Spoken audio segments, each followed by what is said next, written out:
नमस्कार, आप देख रहे हैं हरियाणा न्यूज और आपके साथ मैं अनु चौधरी और हमारे खास बुलेटिन आपका जिला आपकी खबर में आप सभी का स्वागत है। तो एमएसपी पर कानून की मांग को लेकर किसान एक बार फिर उग्र हो गए हैं। सोनीपत से प्रतीकात्मक रूप से लोहे की जंजीरों में जकड़े किसानों ने दिल्ली के जंतर मंतर के लिए पैदल मार्च शुरू किया, जिसे पुलिस ने सिंगू बॉर्डर पर रोक दिया। सरकार और किसान एक बार फिर आमने सामने हैं और मुद्दा है एमएसपी पर गारंटी कानून। इस मुद्दे पर यह रिपोर्ट देखिए।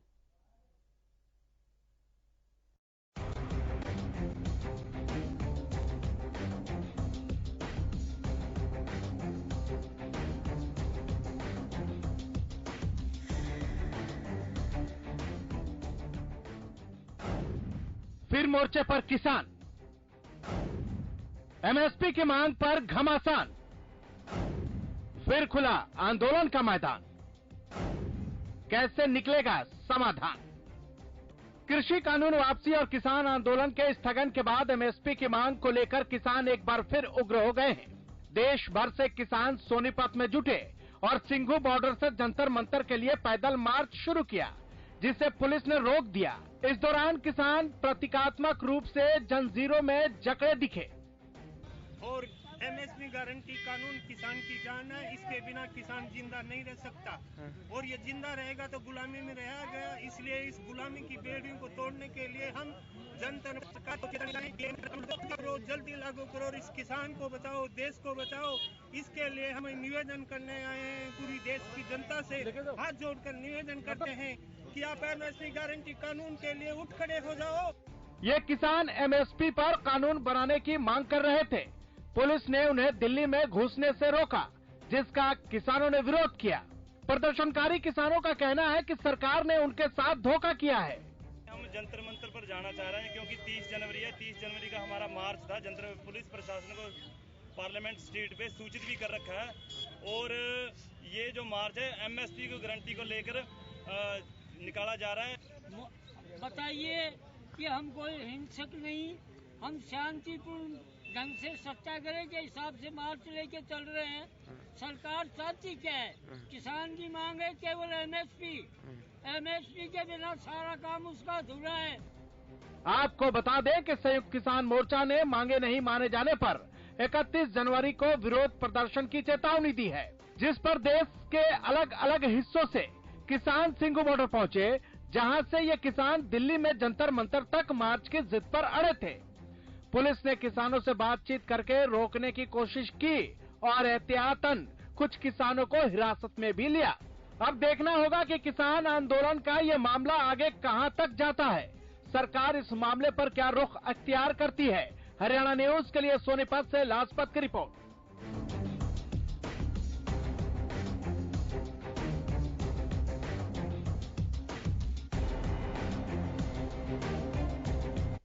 और वहीं भारतीय किसान यूनियन के अध्यक्ष गुणी प्रकाश ने पंजाब चुनाव पर बलबीर सिंह राजेवाला और गुरनाम सिंह चड़ूनी पर निशाना साधा है। उन्होंने कहा कि पंजाब चुनाव में बलबीर राजेवाला की जमानत जब्त होगी। उन्होंने कहा कि वो पंजाब की धरती को नतमस्तक कर बलबीर सिंह राजेवाल और गुरनाम सिंह चड़ूनी का डटकर विरोध करेंगे। गुणी प्रकाश ने कहा कि किसान आंदोलन में 750 से ज्यादा किसानों की मौत का दोषी संयुक्त किसान मोर्चा के राजेवाल, किसान नेता राकेश टिकैत और गुरनाम सिंह चड़ूनी हैं।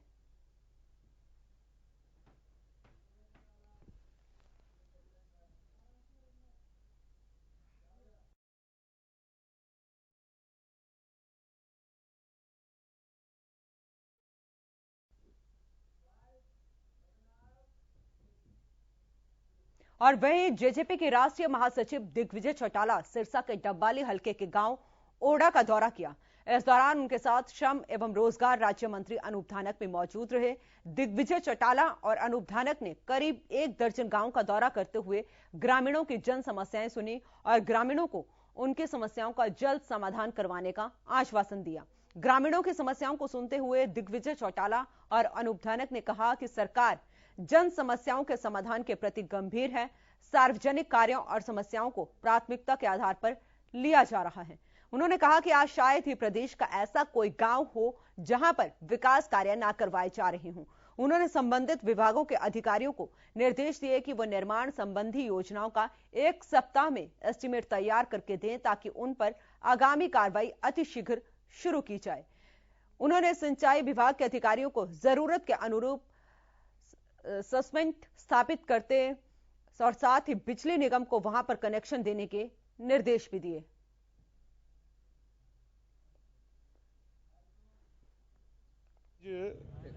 श्री अनूप धानक जी, राज्य मंत्री जी की अगुवाई में हम सब लोग ओडा गांव और अन्य 7-8 गांव के और दौरा करेंगे। पूरी पंजाबी बेल्ट जो हमारी है, पंजाबी बेल्ट में लंबे समय से इसलिए दौरा नहीं हो पाया क्योंकि कोरोना काल और फिर किसान आंदोलन के चलते भी कोई राजनीतिक कार्यक्रम नहीं हो पाए।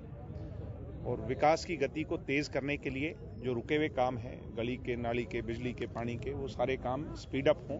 मंत्री जी ने आज डायरेक्शंस दी हैं और मुझे ये उम्मीद है कि उन पे बहुत जल्द काम शुरू होगा। ना केवल शुरू होगा बल्कि उनको कंक्लूड करा करके फिर उन लोगों को उसका पूरा फायदा बहुत जल्द से जल्द मिलेगा, ऐसी में उम्मीद। लोगों की गर्मी सुनना और उनकी समस्याओं का समाधान करना, ये हमारा आज कार्यक्रम था। और 7-8 गांव में और हमारा कार्यक्रम है। जो गांव के अंदर हम लगातार करीब 2 साल से हम नहीं जा सके थे क्योंकि कई कारण थे, तो उनके लोगों में जो समस्याएं हैं वो जानने का काम करेंगे और उन समस्याओं को जान करके उनके निपटाने का काम करेंगे। लोग ज्यादातर गलियों की समस्या है, किसी की कच्ची गली है या किसी के पानी की पाइपलाइन कोई लीकेज है, इस तरह की छोटी मोटी कोई समस्याएं हैं जो उनको हम सुन करके जो यहाँ निपटाने की बात है वो अधिकारियों को तुरंत निर्देश दे रहे हैं, वो जल्दी से जल्दी उनको। और वहीं हरियाणा सरकार के नवनियुक्त कैबिनेट मंत्री डॉक्टर कमल गुप्ता फरीदाबाद पहुंचे, जहां उनका मार्केट वेलफेयर एसोसिएशन ने जोरदार स्वागत किया। इस दौरान कैबिनेट मंत्री मूलचंद शर्मा के भाई टीपर चंद शर्मा भी उनके साथ मौजूद रहे।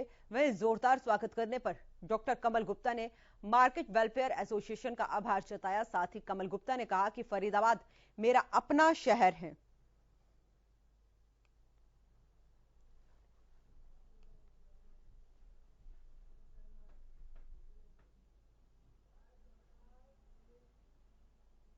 और वहीं सोनीपत के गांव बागड़ू खुर्द में बेमौसम बारिश के चलते किसानों की कई फसलें जलमग्न हो गई, जिससे किसानों को भारी नुकसान का सामना करना पड़ा। फसल नष्ट होने से पशुओं के सामने चारे की समस्या भी उत्पन्न हो गई है, जिसके चलते किसान अब अपने पशु भी बेचने को मजबूर हैं। आलम यह है कि गांव के लोगों के पास खुद के खाने के लिए भी गेहूं नहीं है। किसानों ने प्रशासन पर अनदेखी का आरोप भी लगाया। किसानों ने कहा कि उन्हें पिछली फसलों की गिरदावरी के बाद भी मुआवजा नहीं मिला है। ऐसे में एक बार फिर किसानों ने जिला प्रशासन और सरकार से गुहार लगाते हुए कहा कि सरकार समय पर फसल के गिरदावरी कराने के बाद उचित मुआवजा दे।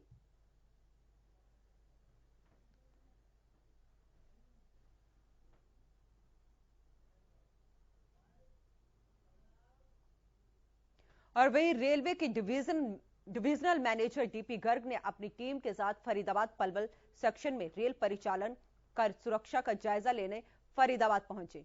डीआरएम अपनी टीम के साथ पहले पलवल सेक्शन स्टेशन का जायजा लिया। डीआरएम डीपी गर्ग ने रेलवे ट्रैक सिग्नल के साथ साथ पैनल व्यवस्था का भी जायजा लिया।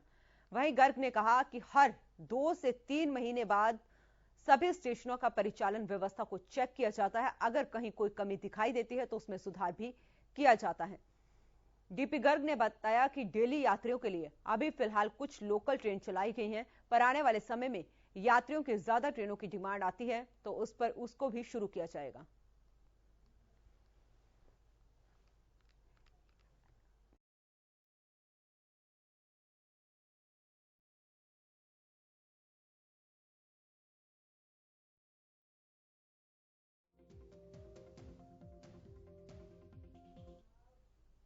और अब बात करेंगे फरीदाबाद की। फरीदाबाद बल्लभगढ़ असाबटी प्याला रेलवे कॉलोनी में पीने लायक पानी की व्यवस्था नहीं है।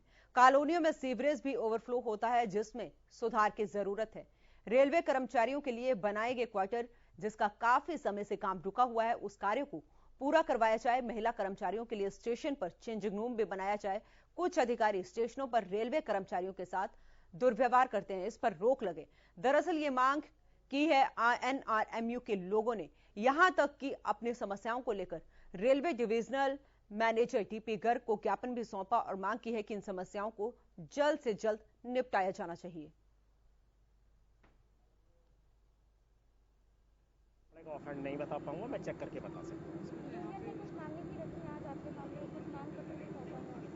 मैडम हमारा ये इंटरनल मैटर है, हम लोग जब भी कहीं जाते हैं जो यूनियन के इश्यूज होते हैं वो हमारे सामने लाए जाते हैं, उन पर फिर हम लोग देखते हैं जो भी इसमें सही होता है उसके हिसाब से कार्रवाई करी जाती है। तो हमारा इंटरनल मैटर ये तो चलता रहता है, कहीं भी हम जाएंगे जहाँ पे यूनियन एक हमारे और स्टाफ के बीच में ब्रिज का काम एक्ट करता है, तो जहाँ भी उनको समस्या समझ में आती है हम लोग के संज्ञान में लाते हैं, हम लोग कोशिश करते हैं जो भी सही है उसको ठीक करा जाए।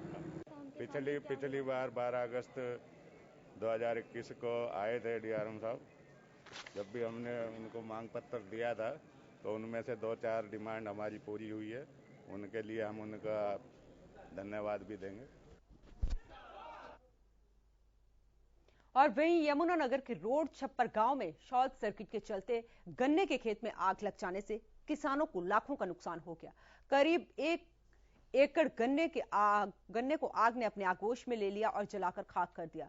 वहीं दमकल विभाग की गाड़ियों ने आग पर काबू पाया। वहीं पीड़ित किसान ने बताया कि 5 एकड़ में उसके गन्ने की फसल खड़ी है, जहां काफी समय से बिजली की तारें बहुत नीचे लटकी हुई हैं और उसने कई बार इस बारे में बिजली विभाग को भी अवगत करवाया, लेकिन कोई कार्रवाई नहीं हुई, जिसके बाबत आज उसे खामियाजा भुगतना पड़ा। उन्होंने इस आग को बिजली विभाग का जिम्मेदार ठहराया है और सरकार और प्रशासन से मुआवजे की मांग भी की है।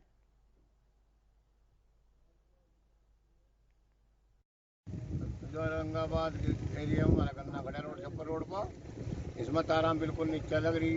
पिछले साल भी इनसे कंप्लेंट करी, बेचारा नीचे रही है, गन्ने में तारें टकरा रही। और ये जो है ना 15-20 दिन पहले बारिश में आग लगी थी, उस दिन भी एसडीओ साहब पे भी मैंने भेज दिया था, इसका व्हाट्सअप आग लगी का उधर बुझाई थी, आज फिर आग लग गई। और यहाँ जो है ना इसमें पौने किलो से ज़्यादा गन्ना जो है ना बिल्कुल जलकर राख हो गया और बहुत नुकसान हो गया। बोर्ड गन्ना था, अब ना तो मिल में जा सकता, बोर्ड गन्ना खुले नहीं।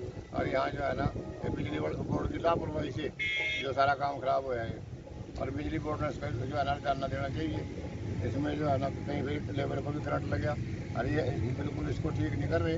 और इसमें जो है ना केबल डालने के लिए इनको बोल रहा भाई इसकी केबल सड़क के ऊपर डाल दो, तारा हमारी नीची है, अरे ना आज तक ठीक नहीं करी, कहीं हमारे पास सामान ही नहीं है जी, आज गवर्नमेंट सामान नहीं करनी जी का। वहीं सिरसा में Haryana state narcotics control bureau की टीम को बड़ी कामयाबी मिली है।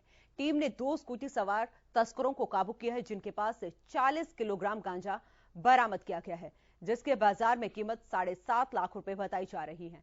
आरोपियों के खिलाफ शहर थाना में मादक पदार्थ अधिनियम के तहत मामला दर्ज किया गया है। पुलिस आरोपियों को कोर्ट में पेश कर रिमांड पर लेगी और तस्करी से जुटे नेटवर्क के बारे में गहनता से पूछताछ करेगी।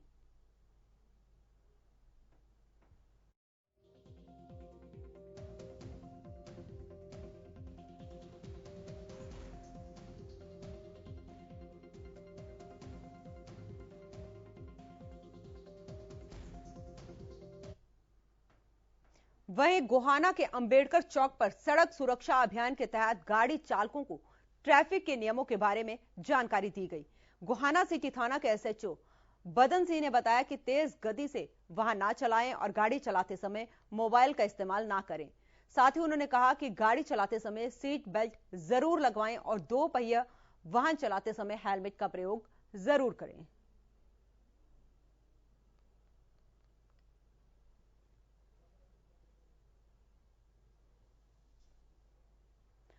तो वाहन चालकों को ट्रैफिक नियमों की जानकारी दी और साथ ही एसएचओ वदन सिंह ने जानकारी दी कि वाहन चालक शराब पीकर गाड़ी ना चलाएं और जब भी 2 पहिए वाहन पर जाएं, या तो स्कूटी पे या बाइक पे, तो हेलमेट जरूर पहनें।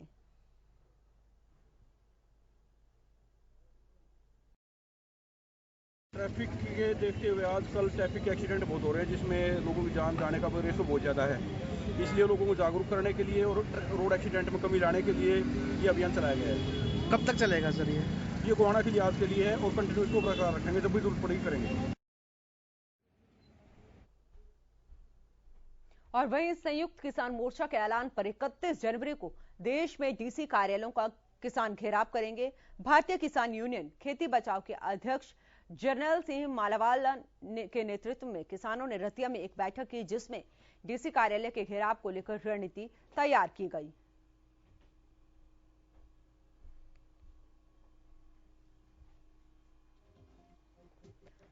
अपनी मांगों को लेकर अब किसान फिर से हल्ला बोलेंगे और 31 जनवरी को प्रदेश के अन्नदाता डीसी ऑफिस पर का घेराव करेंगे और साथ ही सरकार पर वादा खिलाफी का आरोप लगाया है किसानों ने। तो आज रतिया में इसी को लेकर एक बैठक की गई और डीसी ऑफिस के घेराव को लेकर इस बैठक में रणनीति बनाई गई।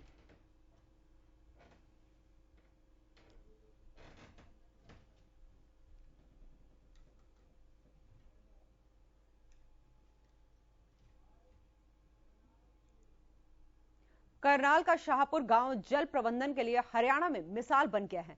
कभी जल निकासी की समस्या से परेशान रहने वाला गांव आज 3 पॉइंट के इस्तेमाल के साथ दूसरे गांव के लिए प्रेरणा स्रोत बन गया है। गांव के एक जोहड़ में गांव भर का गंदा पानी इकट्ठा होता था, जिसे अब 3 पॉइंट सिस्टम के माध्यम से तालाब को 3 हिस्सों में विभाजित किया गया है और गंदे पानी को साफ किया गया है। इस साफ पानी को अब खेतों में सिंचाई के लिए इस्तेमाल किया जाता है। यही नहीं, तालाब के साफ पानी में मछली पालन ग्राम पंचायत की आय का जरिया भी बन गया है। तालाब का सौंदर्यीकरण लोगों को आकर्षित कर रहा है।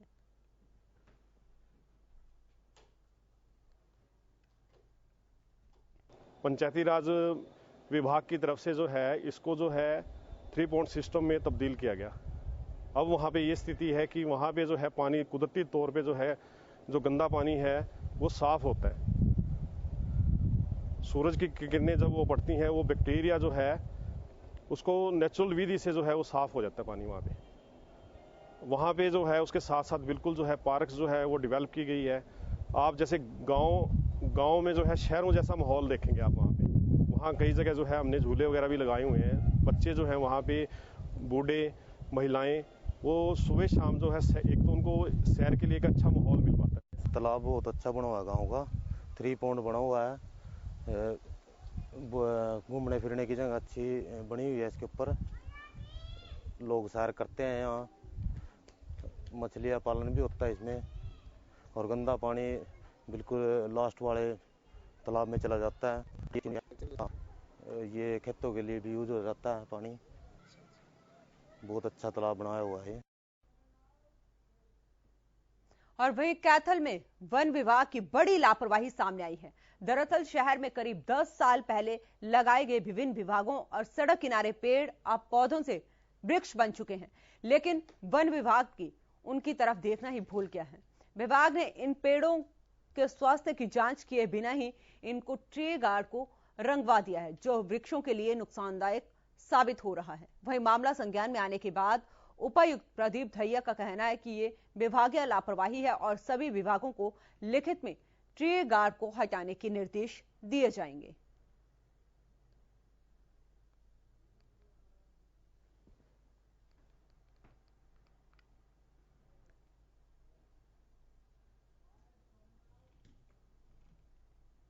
और वहीं गोहाना शहर के रोहतक रोड पर स्थित एक किराने की दुकान पर 2 नकाबपोश बदमाशों ने गन पॉइंट पर 2500 रुपए की लूट को अंजाम दिया और बदमाश मौके से फरार हो गए।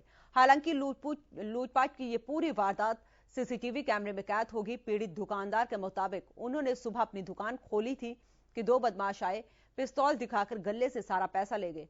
फिलहाल पुलिस ने दोनों अज्ञात बदमाशों के खिलाफ मामला दर्ज कर जांच शुरू कर दी है।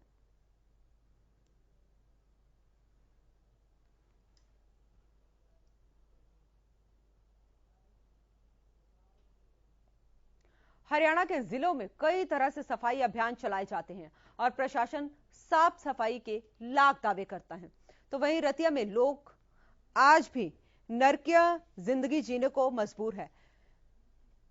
लोगों के घरों में गंदा पानी घुस रहा है, वहीं जमीन में डाली जाने वाली पाइप भी में पानी ये मिक्स हो रहा है, जिससे गांव में पीने का पानी दूषित हो रहा है। इसी के चलते भयानक बीमारियां भी गांव में फैल रही हैं।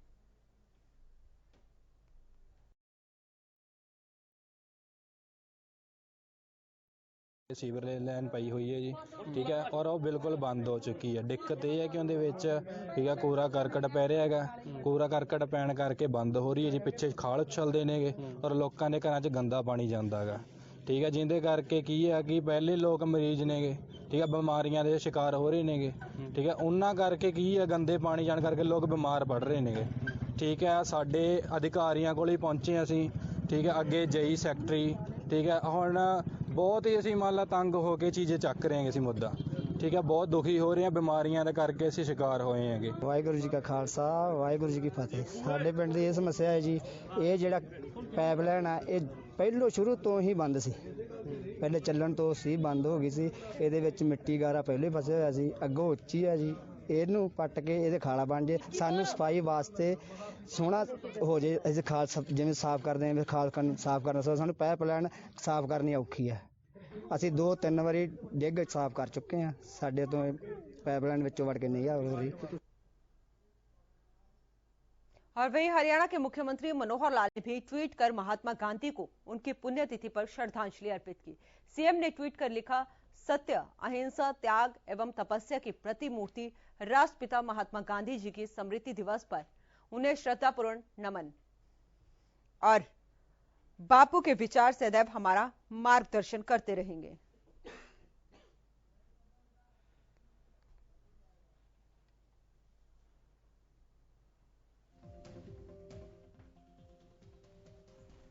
तो सीएम मनोहर लाल ने ट्वीट कर लिखा, सत्य, अहिंसा, त्याग एवं तपस्या की प्रतिमूर्ति राष्ट्रपिता महात्मा गांधी जी की स्मृति दिवस पर उन्हें श्रद्धापूर्ण नमन। बापू के विचार सदैव हमारा मार्गदर्शन करते रहेंगे।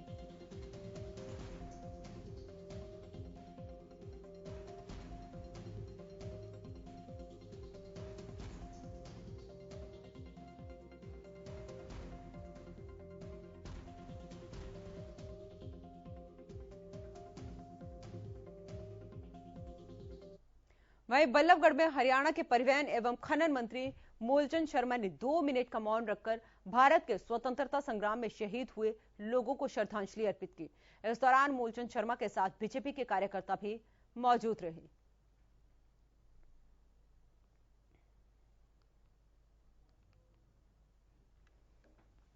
देश की आज़ादी के लिए, देश के स्वतंत्रता संग्राम में जितने साथी हमारे शहीद हुए, जिन्होंने अपने जीवन की समाप्ति हुई और जिन्होंने सब कुछ न्यौछावर करा, उनको आज हमने 2 मिनट का मौन भी रखा है। ऐसे शहीदों को नमन करा है, उनको श्रद्धासुमन अर्पित करिए कि शहीदों को नमन करिए।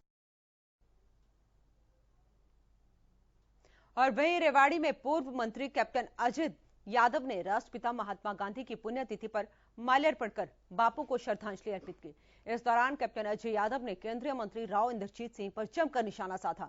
कैप्टन अजय यादव ने कहा कि राव इंद्रजीत सिंह क्षेत्र में कोई विकास कार्य नहीं कराना चाहते, वो सिर्फ अपनी कोठी में बैठकर राजाशाही करते हैं।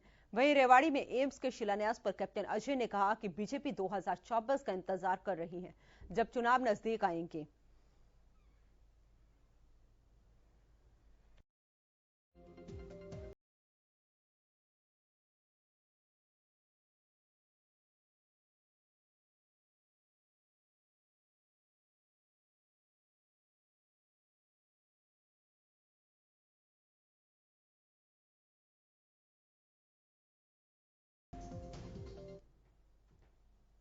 और वहीं देश के स्वतंत्रता संग्राम में बलिदान देने वाले अमर शहीदों को याद किया गया और श्रद्धांजलि कार्यक्रम रखा गया। लघु सचिवालय में 2 मिनट का मौन धारण कर शहीदों को याद किया गया और श्रद्धा सुमन अर्पित किए गए। जिला भर में अलग अलग विभागों में इसी तरह के कार्यक्रम का आयोजन किया गया। जिला भर में कार्यक्रम आयोजन को लेकर नगराधीश अजय सिंह ने निर्देश जारी किए थे।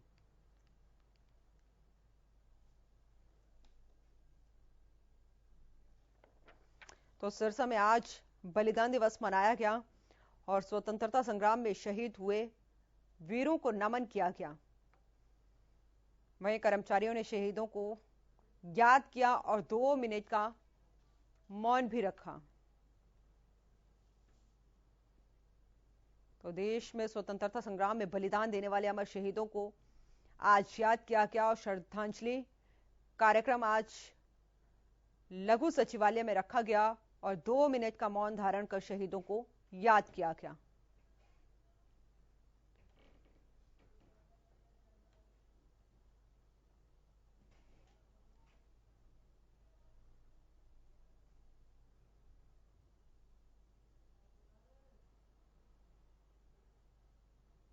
फिलहाल के लिए इस बुलेटिन में इतना ही। आप देखते रहें हरियाणा न्यूज।